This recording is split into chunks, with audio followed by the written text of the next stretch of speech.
In this lecture, we're going to give the proof of the Jordan Normal Form Theorem, which is the most difficult result in this course.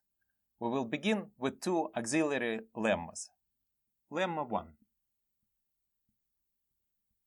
Let B be a linear operator on a vector space V, and let V1 through Vs be vectors in V. Fix some natural number m and consider the quotient space V by the kernel of b to the power m. Then the classes of these vectors of V1 through Vs are linearly independent in the quotient space,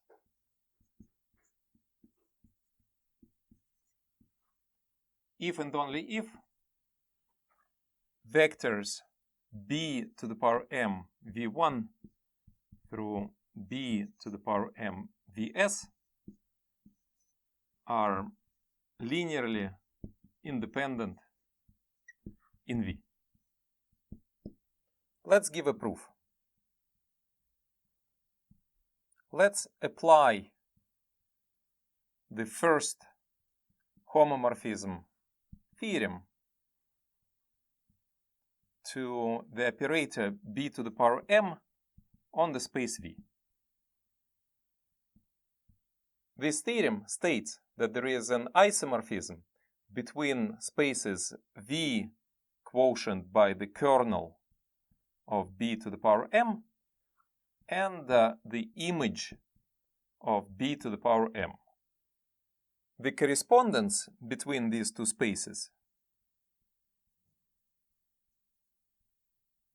is given in the following way. So a class of a vector V is being mapped to the image of V under b to the power m.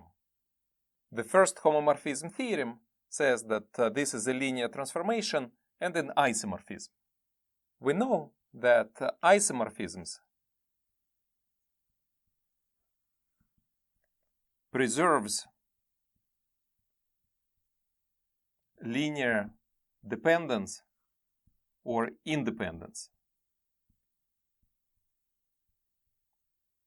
And this gives us immediately the claim of this lemma, that the set of classes V1 through Vs is linearly independent in the quotient space on the left, V quotient by the kernel of b to the power m, if and only if the corresponding vectors in the image space are linearly independent. So the vectors b to the power m V1 through b to the power m Vs are linearly independent. In the Jordan Normal Form Theorem, we deal with strands of vectors that form bases for cyclic subspaces. To see how we can apply this lemma, let us consider the case where we have several strands of length m+1. When we apply operator b, we move down in each strand. And when we apply b to vectors at the lowest level 1, we kill each of these vectors. The kernel of b to the power m will be spanned by all vectors on this diagram except for the vectors that sit on the top level m+1. Then lemma 1 says that the classes of vectors v m+1 1 ... v m+1 s are linearly independent in the quotient space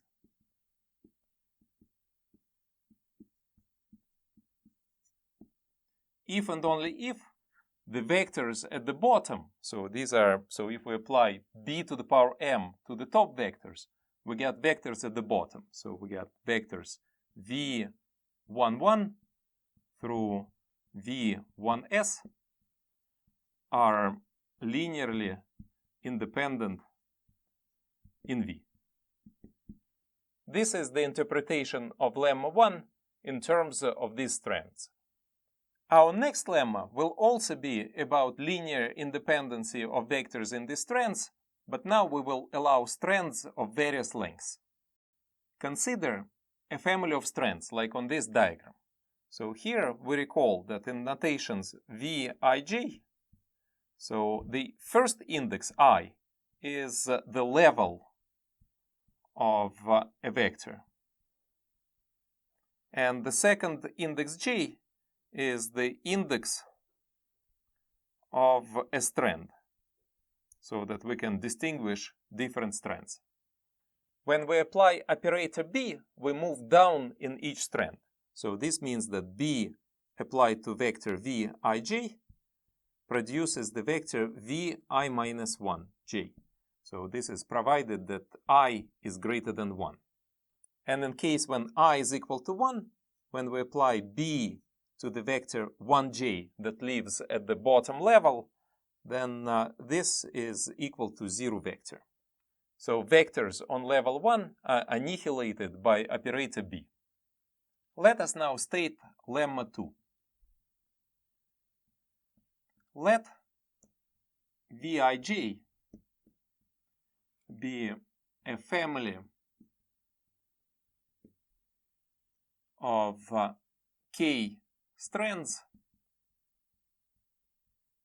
of various lengths.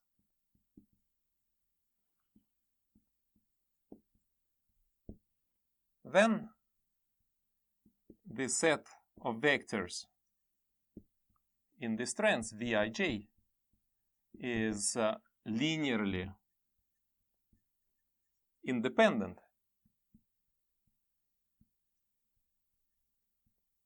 if and only if these are vectors v11 through v1k are linearly independent. This lemma says that if we just know that the set of vectors at the bottom level are linearly independent, then the whole set of vectors in all of these strands will be linearly independent. Since it's easier to formulate when a set of vectors is linearly dependent, we will actually be proving the statement that the set Vij is linearly dependent if and only if the set of vectors at the bottom layer v11 through v1k is linearly dependent. The backward direction here is immediate, since a set containing a linearly dependent subset is linearly dependent itself. So if we know that the smaller set at the bottom, v11 through v1k, is linearly dependent, then this implies that the larger set of all of these vectors in these families is also linearly dependent. Now let us prove the more interesting forward direction. So we assume that the larger set Vij is linearly dependent. Then there exists a family of scalars Cij, not all 0, such that the sum over I and j Cij times Vij is equal to a zero vector. Let Cpq be a non-zero coefficient with the highest possible value of p. This means that for I which are greater than p, all the coefficients Cij will be zero. Then we can drop all the terms with I greater than p from the sum, and we're going to get that the sum I goes from 1 to p, the sum over j, Cij times Vij is equal to a zero vector. Next, we apply operator b to the power of p minus 1 to both sides. Then we get that the sum I goes from 1 to p, the sum over j, Cij, b to the p minus 1, Vij is equal to 0. Here, if I is less than p, then b to the p minus 1 applied to Vij will give us a zero vector. Since if we have a vector that sits at level p minus 1 or lower, by applying b to the p minus 1, we will annihilate that vector. And if I is equal to p, then b to the p minus 1 applied to Vpj is equal to V1j, a vector at the bottom level. So in this sum, we can drop all the terms with I less than p. And then we're going to get that the sum over j, Cpj times V1j is equal to a zero vector. But here, the coefficient Cpq is not equal to 0 by our choice of this coefficient. And this implies that the set of vectors at the bottom, v11 through v1k, is linearly dependent. So this lemma says that if the vectors at the bottom level are linearly independent, then the set of all vectors in these strands will be linearly independent as well. The Jordan Normal Form Theorem states that for a linear operator on a finite-dimensional complex vector space, there exists a basis in which the matrix of this operator becomes block diagonal with Jordan blocks on the diagonal. Let us reformulate this theorem in terms of cyclic subspaces and the corresponding strands of vectors. So we have Jordan Normal Form Theorem. Let T be an operator on a finite-dimensional complex vector space V.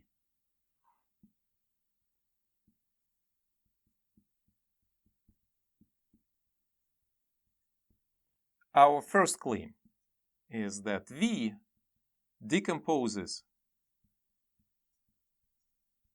into a direct sum of root spaces. So V is U lambda 1 plus U lambda k, where lambda 1 through lambda k are eigenvalues of T. This part is also known as the root decomposition theorem, which we already proved.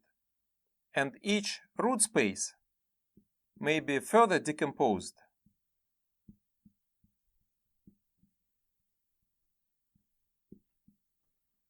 into a direct sum of cyclic subspaces with bases. So for each cyclic subspace, we have some generating vector v, and then t minus mu times I applied to v, t minus mu I squared applied to v, and t minus mu I to some power k applied to v, with the property that if we apply t minus mu I one more time, so k plus 1 to v, then we get a zero vector.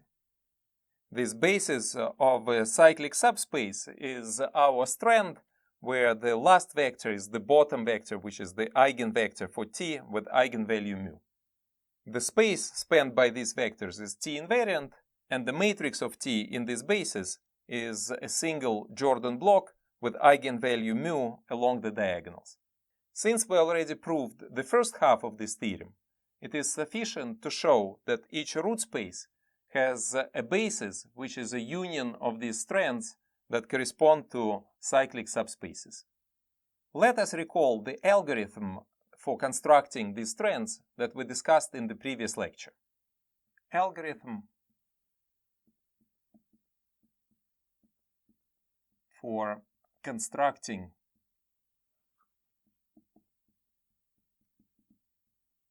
a Jordan basis of root space U mu. We construct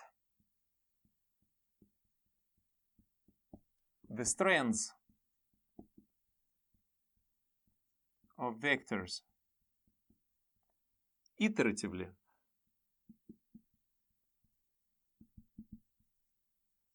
starting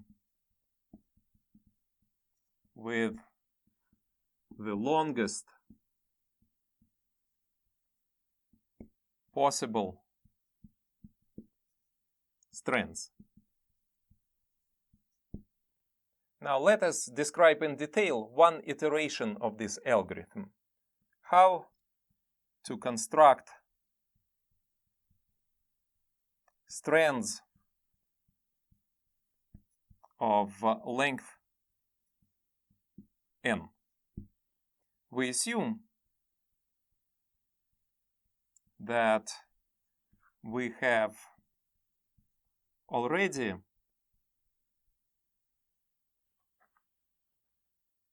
constructed strands Vij, where j goes from 1 to s, so we have s strands of length greater than n. Now, if we take vectors at level n in these previously constructed strands, then the set of equivalence classes of these vectors, Vn1 through Vns, is linearly independent in the quotient space, kernel of b to the power n, quotient by the kernel of b to the n minus 1. To construct top vectors in strands of length n, we complete the set of equivalence classes Vn1 through Vns to a basis of this quotient space of kernel b to the power n, quotient by the kernel of b to the n minus 1. Here the operator B is T minus mu times I. So if the set Vn1 through Vns and then extended with Vns plus 1 to Vnr is a basis of this quotient space, kernel of b to the power n by kernel of b to the power n minus 1, then the vectors Vns plus 1 through Vnr, so these are top vectors of strands of length n. And then we go down in these strands by applying operator b. So then vectors Vn minus I j are equal to b to the power I applied to vector Vnj, where j goes from s plus 1 to r. And in this way, we obtain all the vectors in the strands of length n. The proof of the Jordan Normal Form Theorem that we're going to present next will follow this strategy. And what we need to prove is that the set of vectors that we obtain as a result of this algorithm will indeed be a basis for the root space U mu. Our algorithm for constructing the Jordan basis is iterative, and it is only appropriate that we will prove the Jordan Normal Form Theorem by induction. We are going to reformulate this theorem in a way that's compatible with this inductive procedure. Theorem. Let B be a linear operator on a vector space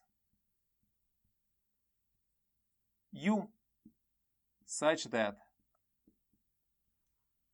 b to the power n is a zero linear operator. Suppose we already have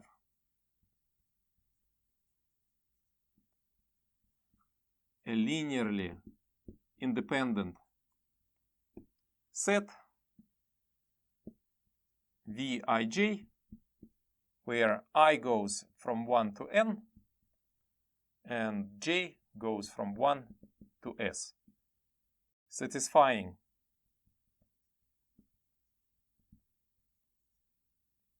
b applied to Vij is equal to Vi minus 1 j for I greater or equal to 2, and b applied to the bottom vectors V1j is equal to a 0 vector. So here we already have s strands of length n, and we are given that this set of vectors is linearly independent. Then there exists another set of strands Vij, where now j runs from s plus 1 to r, with the same properties with respect to the action of operator b, so with the same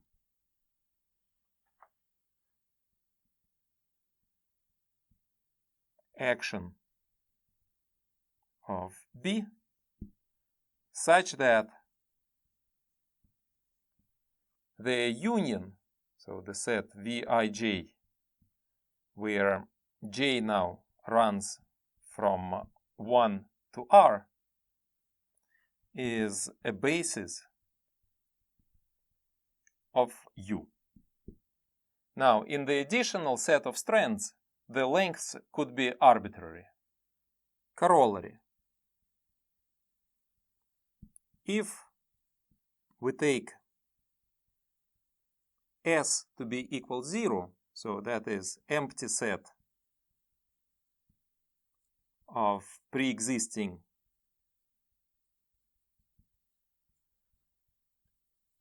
strands, we obtain the claim of part 2 of the Jordan Normal Form Theorem. Without these pre-existing strands, this theorem claims that the space U has a basis that consists of a union of strands, which is equivalent to saying that the space U decomposes into a direct sum of cyclic subspaces. This pre-existing family of strands makes the statement more complicated, but we need this in order to match our inductive procedure for construction of this basis. Let us give the proof of this theorem. We give the proof by induction on N. So the basis of induction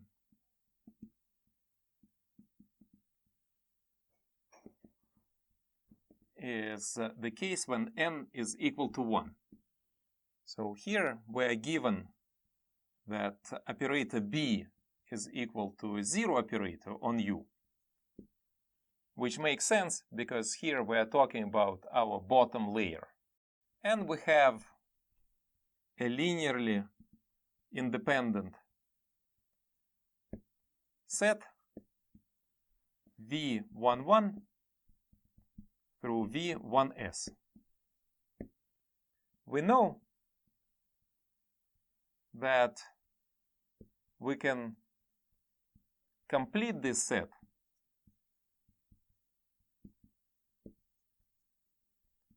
to a basis of U,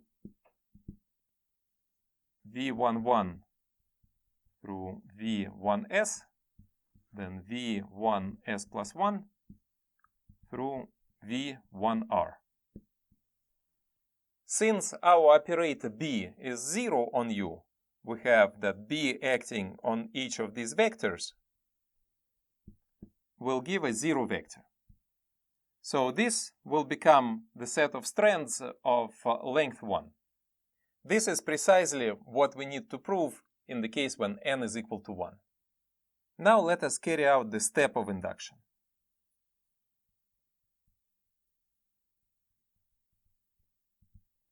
We assume that the statement of the theorem holds for n minus 1. And now let us prove it for given n. So we are given that the set Vij, where I goes from 1 to n and j goes from 1 to s, is linearly independent. In particular, this means that the vectors in these strands at the bottom level are linearly independent. So we get V1j, where j goes from 1 to s, is also linearly independent. Then, applying lemma 1, we get that the set of equivalence classes of the top vectors, V and j, where j goes from 1 to s, is linearly independent in the quotient space, U quotient by the kernel of B to the n minus 1. We can extend this linearly independent set by adding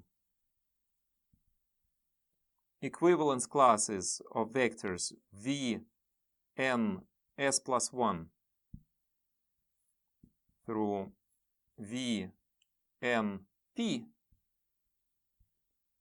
to get a basis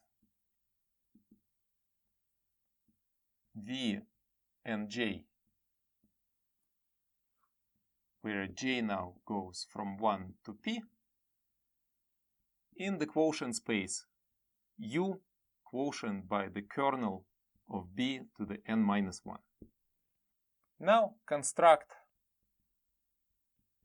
new strands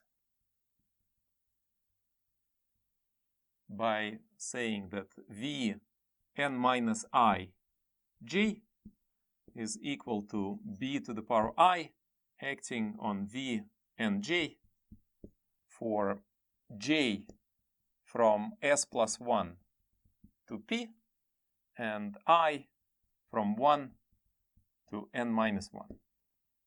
Since b to the power n is equal to 0 in u, we will have that b acting on the bottom vectors v1j will produce 0 vectors. Now, applying lemma 1 again,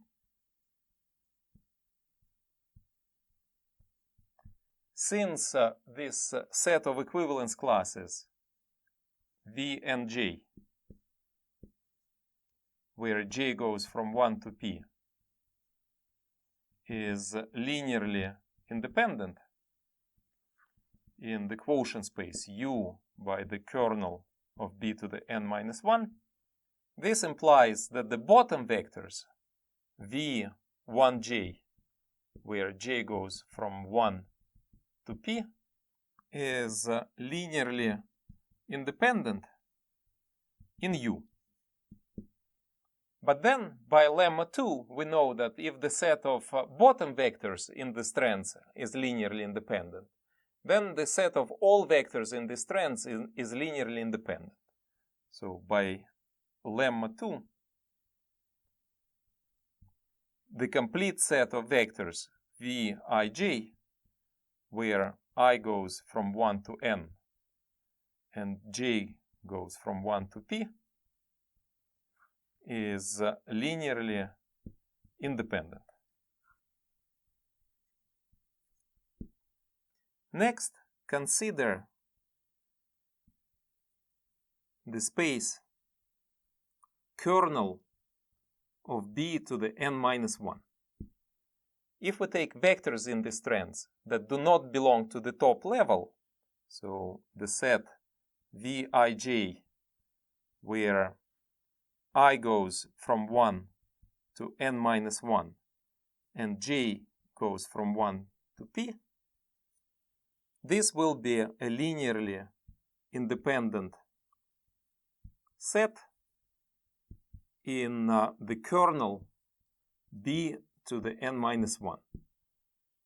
And of course, tautologically, the operator b to the n minus 1 is a 0 operator on the kernel of itself.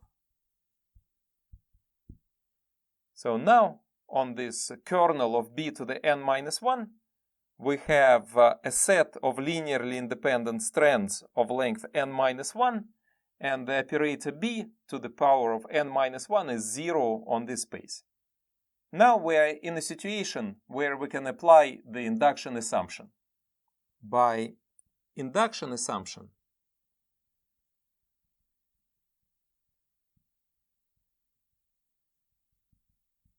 we can extend this set to a basis of strands in the kernel of b to the n minus 1. So we'll denote this set as vij, where j now goes from 1 to s, and I is less than n. So what do we have now? Now we have a basis of a subspace kernel of b to the n minus 1 and a basis of the quotient space, U quotient by this kernel. By applying our result that relates the basis of the whole space to the basis of a subspace and the quotient space, we obtain the basis of U. Now we have a basis of U quotient by the kernel of B to the n minus 1, so which is the set of equivalence classes V and J, where J goes from 1 to P. And a basis of the kernel of B to the n minus 1, which is the set Vij, where I is less than n and J goes from 1 to S, which is greater or equal to P. So combining and applying the theorem that relates the basis of the space to the basis of a subspace and the quotient space, we get that the set Vij, where now I is less or equal to n and J goes from 1 to S, is a basis of U consisting of strands. And this completes the proof of the Jordan Normal Form Theorem. We see that this proof follows closely the algorithm that we described earlier.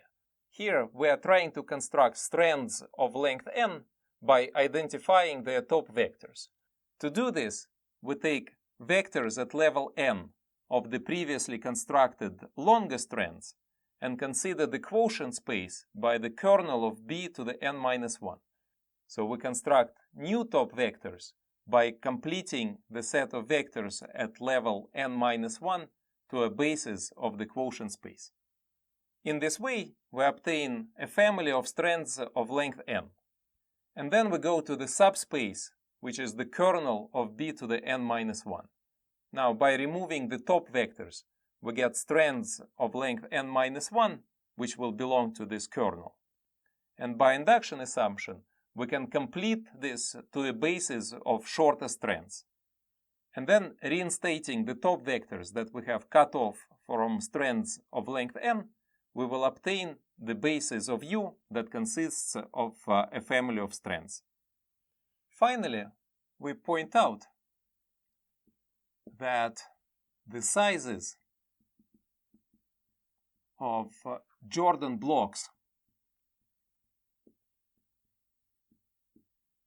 corresponding to eigenvalue mu are determined by the sequence of numbers. We have dimension of the kernel of t minus mu I, which is less or equal to dimension of the kernel of t minus mu I squared, which is less or equal to dimension of the kernel of t minus mu I cubed, and so on. In particular, the first dimension is the number of vectors at the level 1 in this diagram. So this means that the first number, which is the dimension of the mu eigenspace of T, it determines the number of Jordan blocks. And then the second number tells us how many vectors in this basis do we have on both first and the second level. The third number tells us how many vectors in the strands are on the level up to 3, and so on. We have already seen that from this sequence of numbers, we can derive the length of each strand in this diagram. So the conclusion is that the Jordan normal form of T is unique up to the permutation of order of the Jordan block.